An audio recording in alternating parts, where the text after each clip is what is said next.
आपने सुना होगा कि अमेरिका के पास एक बहुत ही ताकतवर और बहुत ही महंगा एयर डिफेंस सिस्टम है जिसको थर्ड एयर डिफेंस सिस्टम कहते हैं।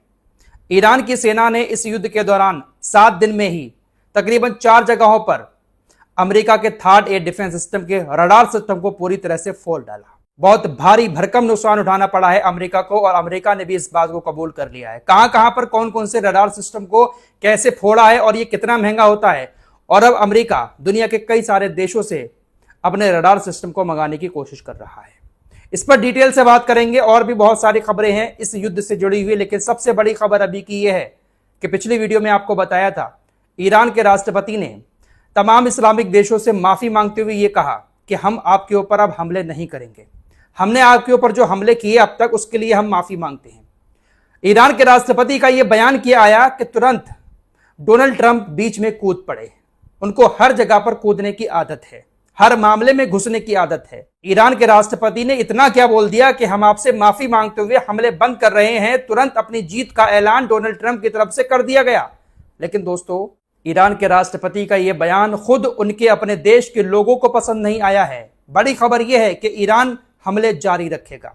ईरानी राष्ट्रपति की तरफ से भले ही माफी वाला बयान दे दिया गया हो, लेकिन ईरान की तरफ से कहा गया है कि तमाम इस्लामिक देशों में इजराइल और अमेरिका के जो ठिकाने हैं वो हमारे वैलिड टारगेट हैं और उन ठिकानों पर हमारे हमले जारी रहेंगे। राष्ट्रपति की तरफ से जो माफी है वो आपके ऊपर हमले की है, लेकिन आपके यहां पर जो ठिकाने हैं वो हमारे निशाने पर हमेशा रहेंगे और हमारे हमले आपके देश में उन ठिकानों पर जारी रहेंगे। ईरान के अंदर जो खातमुल अंबिया ब्रिगेड है उसकी तरफ से भी यही बात कही गई है, IRGC की तरफ से भी यही बात कही गई है। साथ ही साथ कई पार्लियामेंट के मेंबर जो हैं ईरान के, वो तो बहुत ज्यादा नाराज हैं ईरानी राष्ट्रपति के इस बयान से।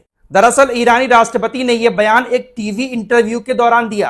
कोई ऑफिशियली स्टेटमेंट उनका वैसे नहीं आया था कि हम माफी मांग रहे हैं। एक टीवी इंटरव्यू के दौरान उन्होंने ये बात कही कि हमने हमले किए, चलिए हम उसके लिए माफी मांग रहे हैं। लेकिन राष्ट्रपति के इस बयान से खासा नाराज है कुछ पार्लियामेंट के मेंबर।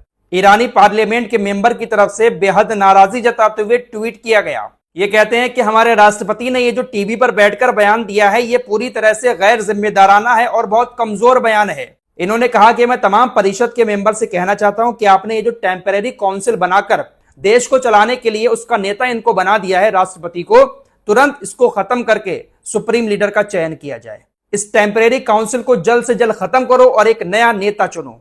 सुप्रीम लीडर जिसको कहा जाता है, क्योंकि ये जो हमले वगैरह होते हैं इसका ऑर्डर ईरान का सुप्रीम लीडर ही देता है।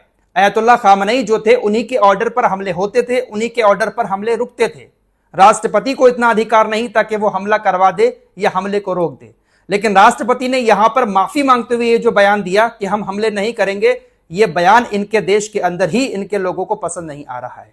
फिलहाल बड़ी खबर यह है कि ईरान के हमले जारी रहेंगे जैसे अभी तक जारी थे।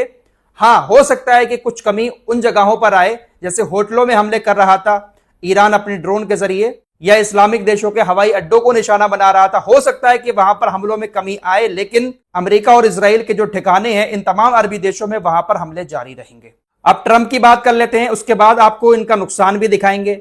जैसे ही इन्होंने माफी वाला स्टेटमेंट दिया, ट्रंप सामने आ गए और जीत का ऐलान करने लगे। लंबा चौड़ा पोस्ट किया गया इनकी तरफ से। ट्रंप ने अपने पोस्ट में लिखा कि देखिए ईरान ने अब सरेंडर कर दिया, अपने पड़ोसी देशों से माफी मांग ली और कहा कि अब हम आपके ऊपर हमले नहीं करेंगे। ईरान ने ये जो इस्लामिक देशों से वादा किया है कि हम आपके ऊपर हमले नहीं करेंगे, ये सिर्फ और सिर्फ अमेरिका और इजराइल के हमलों की वजह से किया है। ईरान मिडिल ईस्ट में कब्जा करके अपना शासन वहां पर चलाना चाह रहा था, लेकिन हजारों सालों में ऐसा पहली बार हुआ है कि जब ईरान अपने पड़ोसी मुल्कों से हारा है। ट्रंप कहते हैं कि ईरान मिडिल ईस्ट का अब दादा नहीं रहा, बल्कि मिडिल ईस्ट का हारा हुआ एक देश है और ईरान कई दशकों तक ऐसे ही रहेगा जब तक वो पूरी तरह से सरेंडर नहीं कर देता। साथ ही साथ ट्रंप ने आखिर में ईरान को एक बड़ी धमकी भी दी है कि आज सबसे बड़ा हमला होगा ईरान के ऊपर और हम उन जगहों पर भी हमला करेंगे और वहां पर भी मौतें होंगी जहां पर हमने टारगेट नहीं किया था। सबसे बड़ा हमला आज ईरान के ऊपर होगा। तो इस तरीके से अपनी जीत का डंका खुद डोनाल्ड ट्रंप सोशल मीडिया पर पोस्ट करके बजा रहे हैं कि हम जीत गए, ईरान ने सरेंडर कर दिया, ईरान हार गया। इनके इस पोस्ट के बाद ही तमाम ईरानी नेताओं ने, तमाम संगठनों ने अपने राष्ट्रपति के बयान की आलोचना की है और तुरंत कहा कि हमले जारी रहेंगे। दोस्तों, अमेरिका ने कई सारे अरबी देशों में अपने थर्ड एयर डिफेंस सिस्टम को तैनात किया हुआ है ईरान के हमलों को रोकने के लिए। ये जो थर्ड एयर डिफेंस सिस्टम है, इस एक की कीमत तकरीबन 22,000 करोड़ रुपए है। अमेरिका के पास सिर्फ 7 थर्ड एयर डिफेंस सिस्टम मौजूद हैं। मीडिया रिपोर्ट्स के मुताबिक अमेरिका ने एक थर्ड एयर डिफेंस सिस्टम को जॉर्डन के अंदर भी तैनात किया हुआ है। ईरान ने जॉर्डन के अंदर मुवफ्फाक साल्टी एयरबेस पर तैनात थर्ड एयर डिफेंस सिस्टम के रडार सिस्टम पर हमला किया और उसको पूरी तरह से तबाह कर दिया। अमेरिका का ये जो थर्ड एयर डिफेंस सिस्टम है, इसमें मिसाइलें लोड होती हैं जिसके जरिए सामने वाले देश की मिसाइलों को मारा जाता है। लेकिन इस थर्ड एयर डिफेंस सिस्टम से मिसाइल को फायर करवाने के लिए एक रडार सिस्टम लगा होता है। रडार सिस्टम सामने से आने वाली मिसाइल की पहचान करता है कि मिसाइल किस साइड से आ रही है। फिर वही radar system third air defence system को सिग्नल देता है, तब third air defence system missile fire करता है। तो सबसे जो अहम रोल है इस पूरे थर्ड एयर डिफेंस सिस्टम में, वो रडार सिस्टम का है।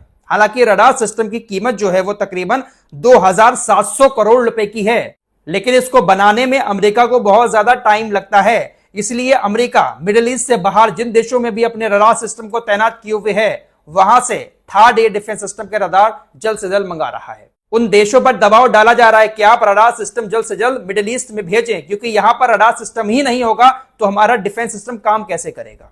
तो ईरान ने तकरीबन 4 जगहों पर खबर आ रही है पूरी तरह से डैमेज कर दिए हैं। अब कुल 7 ही इनके पास डिफेंस सिस्टम है, उसमें से 4 ईरान ने फोड़ डाले। और इसकी कीमत कितनी है मैं आपको बता चुका हूं, तो आप खुद अंदाजा लगा सकते हैं कितना भारी भरकम नुकसान अमेरिका को यहां पर ईरान ने दिया है। नुकसान छोड़िए, एक ऐसी चीज को फोड़ दिया जिसके जरिए अमेरिका ईरान की मिसाइलों का सामना कर रहा था। ईरान ने मिडिल ईस्ट में जिन 4 डिफेंस सिस्टम के रडार पर हमले किए, उनमें से पहला है सऊदी अरब का प्रिंस सुल्तान हवाई अड्डा, दूसरा है यूएई का अबू धाबी और अल रुबैस के पास मौजूद 2 ठिकाने, चौथा यही जॉर्डन के अंदर मुवफ्फक साल्टी हवाई अड्डा। तो इन 4 जगहों पर अमेरिका के रडार सिस्टम ईरान ने फोड़ डाले हैं।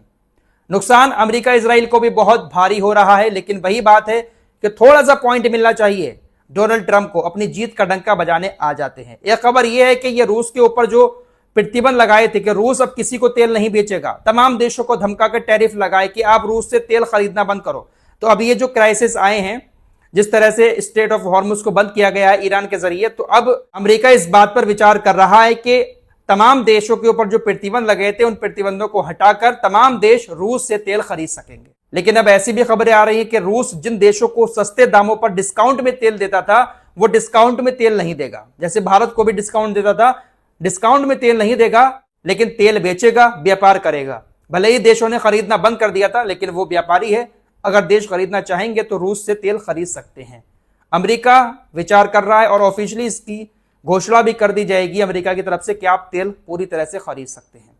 तो अमेरिका इस तरह से कर रहा है। फिलहाल बड़ी खबर यही है कि ईरान के हमले जिस तरह से जारी थे वैसे ही जारी रहेंगे। जब तक सामने से पलटवार होता रहेगा, ईरान हमले करता रहेगा।